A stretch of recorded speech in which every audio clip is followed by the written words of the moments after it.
It's been a huge journey, I must tell you, and I don't think there was any point where I actually stopped and realized what was happening.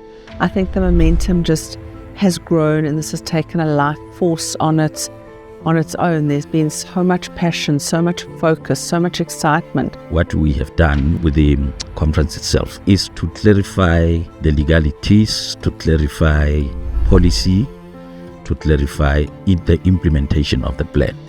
Because we don't want it to end at a strategy point. We have to take it further.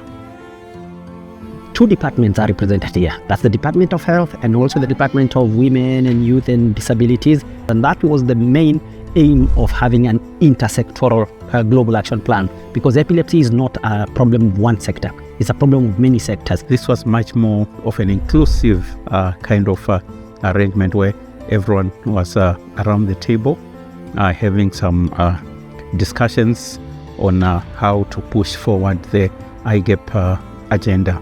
I also was impressed with the plan that South Africa has put on the table. And the model that I've seen here in South Africa is something that can be replicated anywhere. It's cost-effective model, and it's also a holistic approach. Well, I'm a novice. I came in with almost no knowledge or information, and I'm overwhelmed by how much I've learned about what's happening with the IGAP, what's happening in South Africa. I think it was extremely valuable in terms of clarifying process issues and hearing from both international, non-governmental and intergovernmental organizations about the resources that they bring to bear and the way they interact with South African government and civil society. The civil society for epilepsy in South Africa has really worked hard and have followed the journey of this intersectoral global action plan. So I'm happy to have seen the effort that the civil society in South Africa has put towards making sure that government owns this IGAP. It's just been a case of collating what we've got, researching what we've got with partners like EDID, and coming together and saying, well, this is what the localized norm looks like.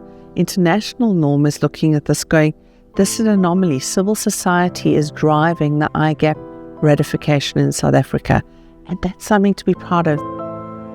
This group is what we call an underrepresented group. Their discrimination is unlike other persons with disabilities. It's institutional, it's systemic, and it's structural. That's where we actually have to intervene from a human rights perspective, and to ensure that we provide psychosocial services where it is necessary. Well, I think our partners need to be very much more alert to the opportunity which IGAP offers. They need to look at ways of collaborating with other organizations and find ways of really going into this thing and lobbying strongly within government to take care of the needs of those whom we serve. I have known for a long time that we in the Global North need to learn from the models and the experiences of people in the Global South, and I'm pleased to use this regularly as a really good example. There's a window of opportunity to move forward the rights and care of people with neurological disabilities, and that this will be a really important step, not just for South Africans, but as a demonstration of what's possible in other parts of the continent.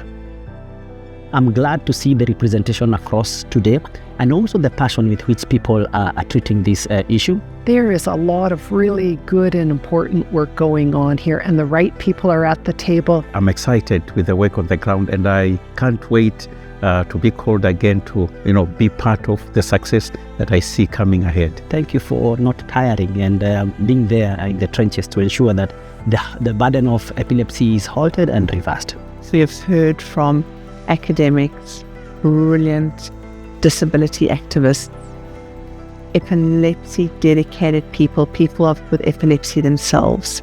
And we've spoken the last 2 days and formulated a document that will really, really help South Africa going forward with people with epilepsy and all other neurological disorders. We'd like to thank all those who participated in this program.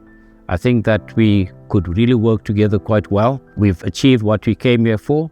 And for us now to do is to knuckle down and to do the work.